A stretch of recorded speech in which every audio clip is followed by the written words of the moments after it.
The syntobulin syntaxin 1 axis in autism, insights into neuronal excitation inhibition balance. This important article is authored by the following scientists.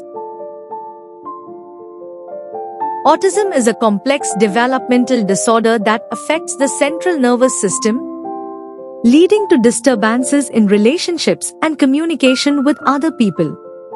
Synaptic cargo vesicles containing presynaptic proteins are transported from the neuronal cell body to the neuronal terminal region to have functional roles in active zone formation.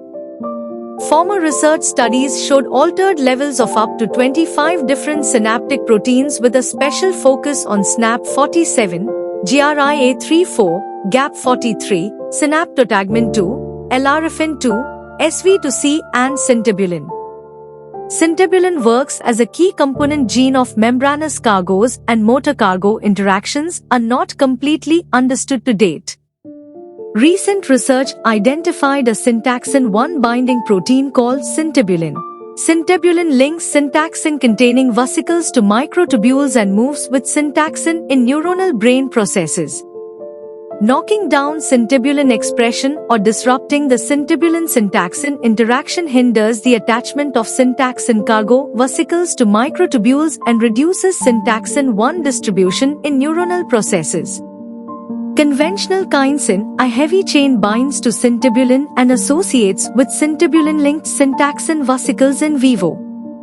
Syntobulin could play an important role as a linker molecule that connects syntaxin cargo vesicles to kinesin I, facilitating the transportation of syntaxin 1 to neuronal processes.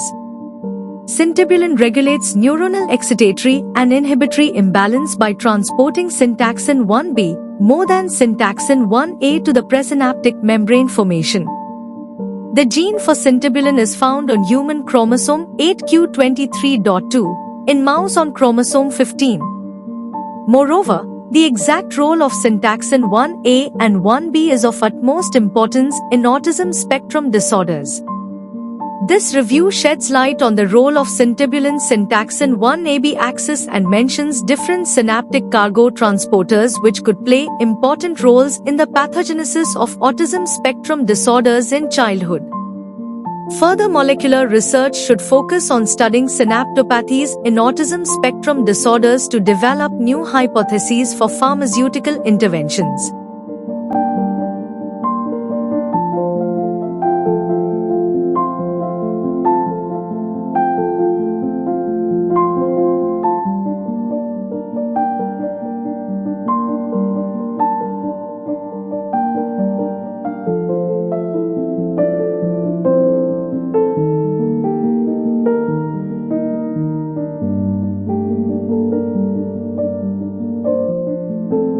Thank you for watching this video. Please subscribe to our channel to watch more scientific videos.